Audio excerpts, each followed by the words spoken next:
Hello friends, welcome to my channel study for you. So guys, जैसा कि आज जो आपका एसएससी सीएचएसएल का 15 अप्रैल का सभी शिफ्टों का एग्ज़ाम हो गया दोस्तों, जिसका जो है मैं आपको बिल्कुल 100% एक्यूरेट आंसर के साथ जो है इस वीडियो में बताऊंगा। तो देख लेते हैं कि किस प्रकार के जो आज आपके 15 अप्रैल के सभी शिफ्टों के एग्ज़ाम में जो प्रश्न पूछे गए हैं।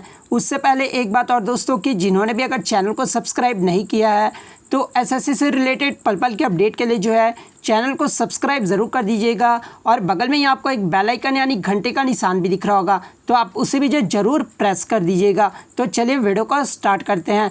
तो सबसे पहले हम लोग सेकंड शिफ्ट के जो प्रश्न को देख लेते हैं।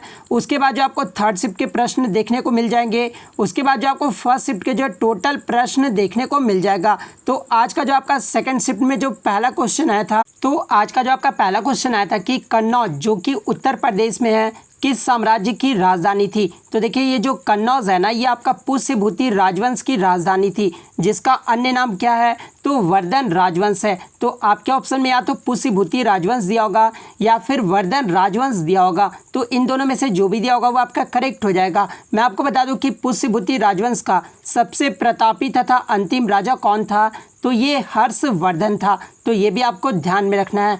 नेक्स्ट आपका यहाँ पर आया था कि ए फाइन बैलेंस पुस्तक के लेखक कौन है। तो देखिए, इस पुस्तक के जो लेखक है ना, ये रोहिंटन मिस्ट्री है। तो रोहिंटन मिस्ट्री आपका यहाँ पे करेक्ट हो जाएगा। नेक्स्ट आपका यहाँ पर आया था कि सुपेरियर रेक्टस ये जो है किस अंग का भाग है। तो देखिए, ये जो सुपेरियर रेक्टस है ना, ये आपका आँख की बाहरी मांसपेशियों का भाग है। तो आँख जो आपका यहाँ पे करेक्ट हो जाएगा। नेक्स्ट आपका यहाँ पर आया था कि कौन सा स्वतंत्रता सेनानी पश्चिम बंगाल से संबंधित है, जहाँ पे ऑप्शन में आपका खुदीराम बोस दिया हुआ था। तो देखिए, ये जो स्वतंत्रता सेनानी खुदीराम बोस है ना, ये पश्चिम बंगाल से संबंधित है। तो खुदीराम बोस आपका यहाँ पे करेक्ट हो जाएगा। बात कर ले अन्य स्वतंत्रता सेनानी के बारे में जो कि पश्चिम बंगाल से संबंधित है, तो ये श्री अरबिंदो जो कि पश्चिम बंगाल से संबंधित है। रास बिहारी बोस और सुभाष चंद्र बोस ये भी जो है आपके पश्चिम बंगाल से संबंधित है। तो ये भी आपको ध्यान में रखना है। नेक्स्ट आपका यहाँ पर आया था कि ओलंपिक पदक जीतने वाली पहली भारतीय महिला कर्नम मल्लेश्वरी ने जो है किस ओलंपिक में ब्रॉन्ज मेडल जीता था। तो देखिए, ये जो कर्नम मल्लेश्वरी थी ना, ये जो है ओलंपिक पदक जीतने वाली पहली भारतीय महिला थी। और ये जो है 2000 में जो सिडनी ओलंपिक हुआ था ना, उसमें जो ये कांस्य पदक जीती थी। तो 2000 का सिडनी ओलंपिक जो आपका यहाँ पे करेक्ट हो जाएगा। मैं आपको बता दूं कि कर्नम मल्लेश्वरी जो है वेट लिफ्टिंग में महिलाओं के 59 किलोग्राम वर्ग में जो है 2000 में जो सिडनी ओलंपिक हुआ था, उसमें जो ये ब्रॉन्ज यानी कांस्य पदक जीती थी। तो सिडनी ओलंपिक आपका यहाँ पे करेक्ट हो जाएगा। नेक्स्ट आपका यहाँ पर आया था कि कौन सी नदी राक्षस ताल से निकलती है। तो देखिए, ये जो आपका सतलज नदी है ना, ये आपका राक्षस ताल से निकलता है। तो सतलज नदी आपका यहाँ पे करेक्ट हो जाएगा। बात कर ले ये राक्षस ताल कहाँ पर स्थित है। तो देखिए, ये जो राक्षस ताल है ना, ये तिब्बत का एक झील है जो कि मानसरोवर और कैलाश पर्वत के पास में स्थित है। तो ये भी आपको ध्यान में रखना है। नेक्स्ट क्वेश्चन आपका यहाँ पर आया था कि 2020 का जो आईपीएल है ये किसने जीता था। तो देखिए, 2020 का जो आईपीएल हुआ था वो आपका यूएई में आयोजित किया गया था, ठीक है। और ये जो आपका मुंबई इंडियंस ने जीता था, जो कि 5वीं बार ये जो है आईपीएल का खिताब जीत चुके हैं, यानी सबसे ज़्यादा बार जो है ये आईपीएल का खिताब जीत चुके हैं। तो मुंबई इंडियंस आपका यहाँ पे करेक्ट हो जाएगा। नेक्स्ट आपका यहाँ पर आया था कि 17वीं लोकसभा चुनाव 2019 में जो है सबसे कम उम्र के सांसद कौन बने हैं। तो देखिए, 17वीं जो लोकसभा चुनाव हुआ था 2019 में, उसमें जो सबसे कम उम्र के सांसद जो बनी थी ना, ये चंद्रानी मुर्मू बनी थी, जो कि उड़ीसा की रहने वाली है। तो चंद्रानी मुर्मू आपका यहाँ पे करेक्ट हो जाएगा। बात कर ले इनका दल का नाम पूछा जाता है, तो ये जो है किस दल से लड़ी थी, तो ये बीजू जनता दल से लड़ी थी। तो इनका दल का नाम भी आपको ध्यान में रखना है।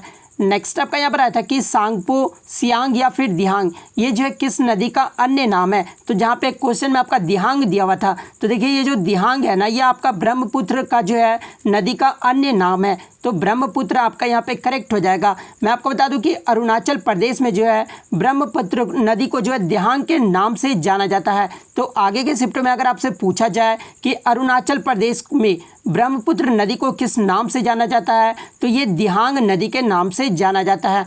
वही अगर मैं बात कर लूँ कि जो है तिब्बत में ब्रह्मपुत्र नदी को किस अन्य नाम से जाना जाता है, तो ये सांगपो नदी के नाम से जाना जाता है। तो ये भी आपको ध्यान में रखना है। नेक्स्ट आपका यहाँ पर आया था कि पेना वाद्य यंत्र भारत के किस राज्य का प्रसिद्ध वाद्य यंत्र है। तो देखिए ये जो पेना वाद्य यंत्र है ना, ये भारत के मणिपुर राज्य का प्रसिद्ध वाद्य यंत्र है। तो मणिपुर आपका यहाँ पे करेक्ट हो जाएगा। नेक्स्ट आपका यहाँ पर आया था कि किस भारतीय फिल्म को ऑस्कर 2021 के लिए जो है भारत की ऑफिशियल एंट्री मिली है। यानी जो है किस फिल्म को जो है ऑस्कर 2021 के लिए जो है भारत की ऑफिशियल जो है एंट्री मतलब कि इंट्रोड्यूस किया गया है, यानी किस फिल्म को नामित किया गया है। तो ये मलयालम फिल्म जल्लीकट्टू को जो है नामित किया गया है। तो जल्लीकट्टू आपका यहाँ पे करेक्ट हो जाएगा। नेक्स्ट आपका यहाँ पर आया था कि स्वतंत्र भारत के पहले टेस्ट टीम के कप्तान कौन थे। तो देखिए स्वतंत्र भारत के जो पहले टेस्ट टीम के कप्तान थे ना, ये लाला अमरनाथ थे। तो लाला अमरनाथ आपका यहाँ पे करेक्ट हो जाएगा। और आगे के शिफ्ट में अगर आपसे पूछा जाए कि भारत के पहले टेस्ट टीम के कप्तान कौन थे, यहाँ पे अगर स्वतंत्र ना दिया रहे तो फिर आपका सीके नायडू जो आपका करेक्ट आंसर हो जाएगा। ये जो है भारत की तरफ से कैप्टन कब बने थे टेस्ट टीम के, तो ये जो 1932 में बने थे। फर्स्ट ओडीआई कैप्टन अगर पूछा जाए तो फर्स्ट ओडीआई जो कैप्टन बने थे ना, ये अजीत वाडेकर बने थे। और ये कब बने थे, तो 1974 में बने थे। अगर फर्स्ट T20 का पूछा जाए कि फर्स्ट T20 के कप्तान कौन थे भारत की तरफ से, तो ये वीरेंद्र सहवाग थे। और ये कब बने थे, तो 2006 में बने थे। और वर्तमान समय में मैं आपको बता दूं कि भारत के जो टेस्ट टीम, वनडे टीम और T20 के कप्तान है ना, वो विराट कोहली है। तो ये भी आपको ध्यान में रखना है। नेक्स्ट आपका यहाँ पर आया था कि भारत का सबसे ऊंचाई पर स्थित स्थल कौन सा है, या फिर हिल स्टेशन पूछा गया था। तो देखिए भारत का सबसे जो ऊंचाई पर स्थित जो आपका हिल स्टेशन है ना, ये आपका लेह लद्दाख रीजन का जो हिल स्टेशन है। तो लेह लद्दाख आपका यहाँ पे करेक्ट हो जाता। नेक्स्ट आपका यहाँ पर आया था कि राजीव गांधी खेल रत्न पुरस्कार पाने वाले प्रथम पैरा एथलीट कौन है। तो देखिए राजीव गांधी खेल रत्न पुरस्कार पाने वाले जो पहले पैरा एथलीट है ना, ये देवेंद्र झाझरिया हैं। तो देवेंद्र झाझरिया आपका यहाँ पे करेक्ट हो जाएगा। यहाँ से एक क्वेश्चन और आपका बनता है एग्जाम में कि देवेंद्र झाझरिया जो ये किस खेल से संबंधित है, तो ये जैवलिन थ्रो खेल से संबंधित है। और इन्हें जो है राजीव गांधी खेल रत्न पुरस्कार कब दिया गया था, तो 2017 में दिया गया था। तो ये भी आपको ध्यान में रखना है। बात कर ले बॉक्सिंग में सबसे पहले जो है किसको दिया गया था राजीव गांधी खेल रत्न पुरस्कार, तो ये मैरी कॉम को दिया गया था। कब दिया गया था, तो 2009 में दिया गया था। और ये जो मैरी कॉम है ये किस राज्य से बिलोंग करती है, तो ये मणिपुर से बिलोंग करती है। तो ये भी आपको ध्यान में रखना है। बात कर ले राजीव गांधी खेल रत्न पुरस्कार, ये जो है सबसे पहले किसे दिया गया था, तो ये विश्वनाथन आनंद को दिया गया था। और ये किस खेल से संबंधित है, तो ये चेस खेल से संबंधित है। और सबसे पहला जो भारत रत्न अवार्ड है ये कब दिया गया था, तो 1991-92 में दिया गया था। तो ये भी आपको ध्यान रखना है। नेक्स्ट आपका यहाँ पर आता है कि दिसंबर 2020 तक भारत का सबसे तेज सुपर कंप्यूटर कौन सा है। तो देखिए भारत का सबसे जो तेज सुपर कंप्यूटर है ना, ये आपका परम सिद्धि है। तो परम सिद्धि आपका यहाँ पे करेक्ट हो जाएगा। नेक्स्ट आपका यहाँ पर आया था कि पंजाब में तीज का त्यौहार किस ऋतु में मनाया जाता है। तो देखिए पंजाब में जो तीज का त्यौहार है ना, ये आपका मानसून जो कि जुलाई अगस्त में आता है, मानसून ऋतु में जो है मनाया जाता है। तो मानसून आपका यहाँ पे करेक्ट हो जाता। नेक्स्ट आपका यहाँ पर आया था कि माइक्रोसॉफ्ट विंडोज़ को जो है कब इंट्रोड्यूस, यानी किस ईयर में जो है इंट्रोड्यूस किया गया था। तो देखिए माइक्रोसॉफ्ट विंडोज़ को जो है ये 20 नवंबर 1985 को जो है इंट्रोड्यूस किया गया था। तो 1985 आपका यहाँ पे करेक्ट हो जाएगा। बात कर ले विंडोज़ 10 की शुरुआत कब हुई थी, तो ये 2015 में हुआ था। विंडोज़ 8 अगर पूछा जाए तो इसकी शुरुआत जो है 2012 में किया गया था। तो ये भी आपको ध्यान में रखना है। नेक्स्ट आपका यहाँ पर आया था कि बारनापारा वन्य जो वाइल्ड लाइफ सेंचुरी है ना, ये कहाँ पर है। तो देखिए ये जो बारनापारा वन्य अभ्यारण्य है ये छत्तीसगढ़ राज्य के महासमुंद जिले में है। तो छत्तीसगढ़ आपका यहाँ पे करेक्ट हो जाएगा। नेक्स्ट आपका यहाँ पर आया था कि भारत में सबसे ऊंचा पर्वतीय मार्ग कौन सा है, तो ये लेह है। तो लेह आपका यहाँ पे करेक्ट हो जाएगा। नेक्स्ट आपका यहाँ पर आया था कि नीति आयोग द्वारा जो एक्सपोर्ट प्रेफरेंस इंडेक्स जारी किया जाता है 2020 में प्रथम रैंक जो ये किस राज्य को दिया गया है। तो देखिए ये जो आपका इंडेक्स है ना, ये नीति आयोग के द्वारा जारी किया जाता है। और 2020 में जो प्रथम रैंक जो मिला ना राज्य को, वो आपका गुजरात राज्य को मिला है। तो गुजरात आपका यहाँ पे करेक्ट हो जाएगा। लेकिन बच्चे बता रहे थे कि सेकंड का पूछा गया था, तो सेकंड जो मिला था राज्य को वो महाराष्ट्र राज्य को मिला था। तो महाराष्ट्र फिर आपका करेक्ट हो जाएगा। बात कर ले नीति आयोग के द्वारा जो एक और आपका इंडेक्स जारी किया जाता है, जो कि आपका कौन सा इंडेक्स है, तो ये आपका भारत नवाचार सूचकांक इंडेक्स है, जो कि 2020 में शीर्ष में कौन सा राज्य रहा है, तो ये कर्नाटक राज्य रहा है। तो ये भी आपको ध्यान में रखना है। नेक्स्ट आपका यहाँ पर आता है कि गुरुत्वाकर्षण बल का सर्वश्रेष्ठ उदाहरण कौन सा है, जहाँ पे ऑप्शन में आपका फुटबॉल को किक मारना, बुलेट को गन से निकालना, पानी का बांध से गिरना, आग का जलना दिया हुआ था। तो देखिए गुरुत्वाकर्षण बल का जो सर्वश्रेष्ठ उदाहरण है ना, इनमें से वो आपका ऑप्शन सी हो जाएगा, यानी पानी का बांध से गिरना जो है ये गुरुत्वाकर्षण बल का सर्वश्रेष्ठ उदाहरण है। नेक्स्ट आपका यहाँ पर आया था कि बजट 2020-21 में सबसे ज़्यादा जो बजट है ये किस मंत्रालय को आवंटित किया गया था। तो देखिए 2020-21 में जो सबसे ज़्यादा बजट है ना, ये कृषि एवं किसान कल्याण मंत्रालय को जो है आवंटित किया गया था। तो कृषि एवं किसान कल्याण मंत्रालय आपका करेक्ट हो जाएगा। बात कर ले 2021-22 में जो है किस मंत्रालय को आवंटित किया गया था सबसे ज़्यादा बजट, तो ये मिनिस्ट्री ऑफ जल शक्ति को जो है आवंटित किया गया था। तो ये भी आपको ध्यान में रखना है। नेक्स्ट आपका यहाँ पर आया था कि सबसे युवा भारत का गवर्नर कौन था। तो देखिए सबसे युवा जो भारत का गवर्नर था ना, ये स्वराज कौशल था। तो स्वराज कौशल आपका यहाँ पे करेक्ट हो जाएगा। और ये किस राज्य के राज्यपाल बने थे, तो ये मिजोरम राज्य के राज्यपाल बने थे। तो ये भी आपको ध्यान में रखना है। और ये किस एज में बने थे, तो 37 साल की उम्र में ही जो है ये मिजोरम के राज्यपाल बन गए थे, जो कि भारत के सबसे युवा गवर्नर बने थे। अब जो हम लोग थर्ड शिफ्ट के प्रश्न को देख लेते हैं, तो थर्ड शिफ्ट में जो आपका पहला क्वेश्चन आया था कि चीन का अंतिम शासक कौन था। तो देखिए चीन का जो अंतिम शासक था ना, ये ऐसिन गारो पुई था। तो ऐसिन गारो पुई आपका यहाँ पे करेक्ट हो जाएगा।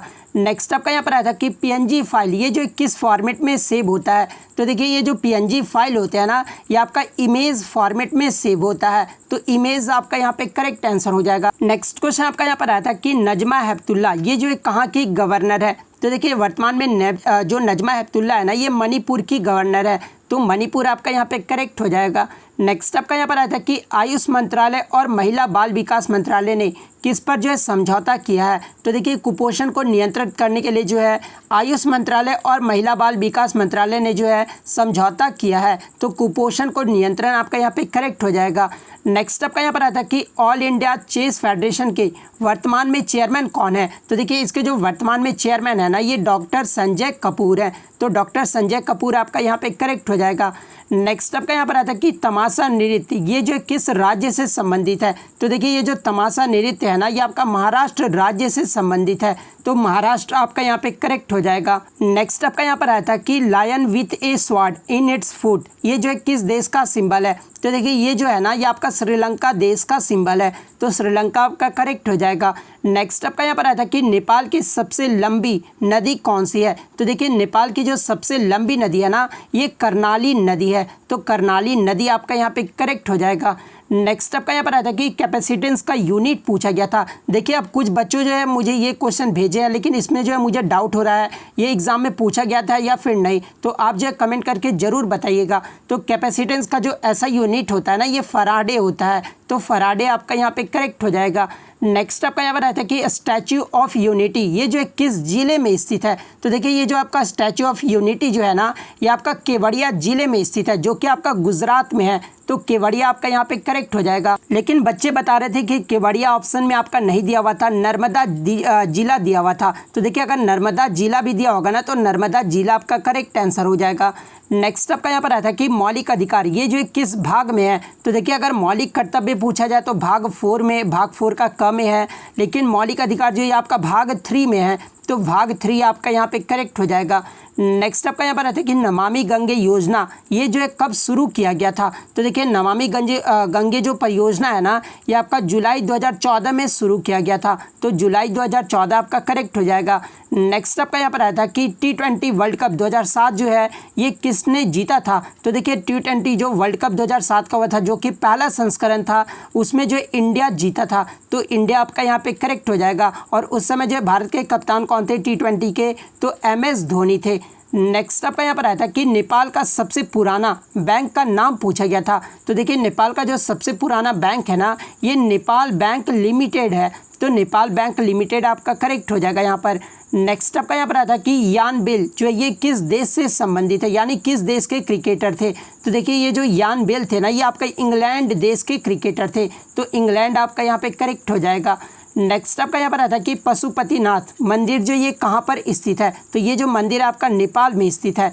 नेक्स्ट आपका यहाँ पर आया था कि पटकाई चोटी ये जो है कहाँ पर स्थित है। तो देखिए ये जो पटकाई चोटी है ना, ये भारत और म्यांमार की बाउंड्री पर स्थित है। तो भारत और म्यांमार आपका यहाँ पे करेक्ट हो जाएगा।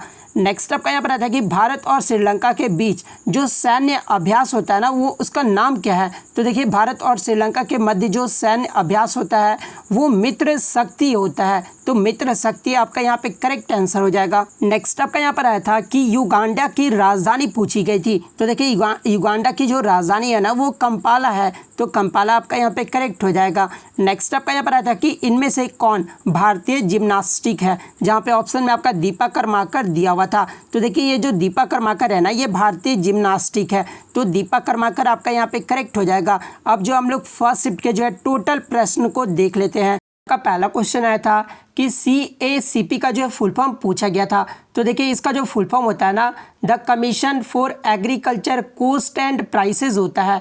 तो ये फुल फॉर्म आपका यहाँ पे करेक्ट हो जाता।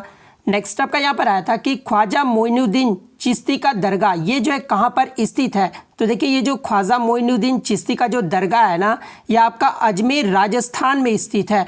तो अजमेर आपका यहाँ पे करेक्ट आंसर हो जाएगा। नेक्स्ट क्वेश्चन आपका यहाँ पर आया था कि जॉर्ज पंचम और क्वीन मैरी के भारत आगमन पर जो है उनके सम्मान में 1924 में क्या बनाया गया था। आपके ऑप्शन में था ताजमहल, गेटवे ऑफ इंडिया। ये दो ऑप्शन मुझे मिले हैं। तो मैं आपको बता दूं कि जॉर्ज पंचम और क्वीन मैरी भारत में कब आए थे। तो ये 1911 में आए थे और इनके सम्मान में जो है 1924 में गेटवे ऑफ इंडिया का निर्माण किया गया था, जो कि आपका मुंबई में स्थित है। तो गेटवे ऑफ इंडिया आपका यहाँ पे करेक्ट हो जाएगा। बात कर ले गेटवे ऑफ इंडिया के वास्तुकार कौन थे, अगर ये पूछा जाए तो देखिए गेटवे ऑफ इंडिया के जो वास्तुकार थे ना, ये जॉर्ज व्हिटेट थे। तो इनका नाम भी आपको ध्यान में रखना है। नेक्स्ट आपका यहाँ पर आया था कि उत्तराखंड का प्रथम ग्रेविटी डैम कौन सा है। तो देखिए उत्तराखंड का जो प्रथम ग्रेविटी डैम है ना, ये आपका कोटेश्वर डैम है। लेकिन बच्चे बता रहे थे कि कोटेश्वर डैम ऑप्शन में नहीं दिया हुआ था, टिहरी बांध जो आपका ऑप्शन में दिया हुआ था। तो देखिए टिहरी बांध दिया था ना, तो टिहरी बांध आपका यहाँ पे करेक्ट आंसर हो जाएगा। और ये जो टिहरी बांध है ये किस नदी पर है, तो ये भी आपको याद रखना कि ये भागीरथी नदी पर है। नेक्स्ट क्वेश्चन आपका यहाँ पर आया था कि भारतीय संविधान में मौलिक अधिकार यानी फंडामेंटल जो राइट्स हैं वो किस देश के संविधान से लिया गया है। तो देखिए भारतीय संविधान में जो मौलिक अधिकार है ना, ये आपका संयुक्त राज्य अमेरिका यानी USA से लिया गया है। तो संयुक्त राज्य अमेरिका आपका यहाँ पे करेक्ट हो जाएगा। बात कर ले वर्तमान में कितने फंडामेंटल राइट्स हैं, तो 6 फंडामेंटल राइट्स हैं। तो ये भी आपको ध्यान में रखना है। और अगर यहाँ पे क्वेश्चन पूछा जाए कि भारतीय संविधान में मौलिक कर्तव्य, अगर यहाँ पे पूछा जाए कि मौलिक कर्तव्य किस देश के संविधान से लिया गया है, तो फिर आपका रूल्स जो आपका यहाँ पे करेक्ट हो जाएगा। और वर्तमान में मौलिक कर्तव्य कितने हैं, तो 11 हैं। तो ये भी आपको ध्यान में रखना है। नेक्स्ट आपका यहाँ पर आया था कि ICC 2020 women's cricketer of the decade का अवार्ड किसे मिला है। तो देखिए ICC 2020 women's cricketer of the decade का जो अवार्ड है ना, ये एलिसा पेरी को दिया गया है, जो कि ऑस्ट्रेलिया की ऑलराउंडर खिलाड़ी है। तो एलिसा पेरी आपका यहाँ पे करेक्ट आंसर हो जाएगा। और यहाँ इससे पहले जो आपका मेंस का पूछा गया था, तो मेंस में जो आपका MS धोनी जो आपका करेक्ट आंसर हो जाएगा। तो ये भी आपको ध्यान में रखना है। नेक्स्ट आपका यहाँ पर आया था कि LCD का जो फुल फॉर्म पूछा गया था। तो देखिए LCD का जो फुल फॉर्म होता है ना, वो लिक्विड क्रिस्टल डिस्प्ले होता है। तो लिक्विड क्रिस्टल डिस्प्ले आपका यहाँ पे करेक्ट हो जाएगा। बात कर ले आगे की शिफ्ट में, अगर आपसे LED का फुल फॉर्म पूछा जाए तो लाइट इमिटिंग डायोड इसका फुल फॉर्म होता है। तो ये भी आपको ध्यान में रखना है। नेक्स्ट आपका यहाँ पर आया था कि नालमल्ला हिल्स यानी जो नल्ला मल्ला पहाड़ियाँ हैं ये किस राज्य में है। तो देखिए ये जो नल्ला मल्ला पहाड़ियाँ हैं ना, ये आपका आंध्र प्रदेश राज्य में है। तो आंध्र प्रदेश आपका यहाँ पे करेक्ट हो जाएगा। नेक्स्ट आपका यहाँ पर आया था कि ब्लंट का जो एंटोनिम पूछा गया था। तो देखिए ब्लंट का जो हिंदी में मीनिंग होता है ना, वो मंद बुद्धि का होता है, यानी सीधा साधा इंसान होता है। तो ब्लंट का जो एंटोनिम होगा वो कंडीशनल होगा, शार्प होगा, इनडायरेक्ट होगा और पॉइंटेड होगा। तो इन चारों में से जो भी ऑप्शन में दिया होगा वो आपका करेक्ट हो जाएगा। नेक्स्ट आपका यहाँ पर आया था कि राज्य पुनर्गठन अधिनियम यानी जो स्टेट रीऑर्गेनाइजेशन एक्ट, ये जो है कब लागू हुआ था? तो देखिए राज्य पुनर्गठन जो अधिनियम है ना, ये आपका 1956 में लागू हुआ था। तो 1956 आपका यहाँ पे करेक्ट हो जाएगा। अब इसके फैक्ट के बारे में देख लेते हैं, जहाँ से प्रश्न अक्सर पूछे जाते हैं। तो राज्य पुनर्गठन आयोग का गठन कब किया गया था? तो गठन अगर पूछा जाए ना, तो ये दिसंबर 1953 में किया गया था। और किसके नेतृत्व में किया गया था? तो ये फजल अली के नेतृत्व में किया गया था। तो ये भी आपको याद रखना है। और इस आयोग ने जो है 30 सितंबर 1955 को जो है अपनी रिपोर्ट सौंपी थी। और इस रिपोर्ट के आधार पर जो है इस अधिनियम को 1956 में पारित किया गया था। तो यहाँ पे जो आपका आज जो आपका पारित पूछा गया था, तो 1956 आपका यहाँ पे करेक्ट हो जाएगा। अगर पूछा जाए गठन कब किया गया था, तो ये 1953 फिर आपका करेक्ट हो जाएगा। नेक्स्ट आपका यहाँ पर आया था कि which committee has been formed by the securities and exchange board of India, यानी जो सेबी का जो फुल फॉर्म होता है ना, वो the securities and exchange board of India होता है, ऑन कॉरपोरेट गवर्नेंस। यानी क्वेश्चन यहाँ पे ये पूछा गया था कि सेबी का जो फॉर्मेशन है ना, ये किस कमेटी के द्वारा किया गया था? तो देखिए सेबी का जो फॉर्मेशन है ये उदय कोटक कमेटी के द्वारा किया गया था। तो उदय कोटक कमेटी आपका यहाँ पे करेक्ट हो जाएगा।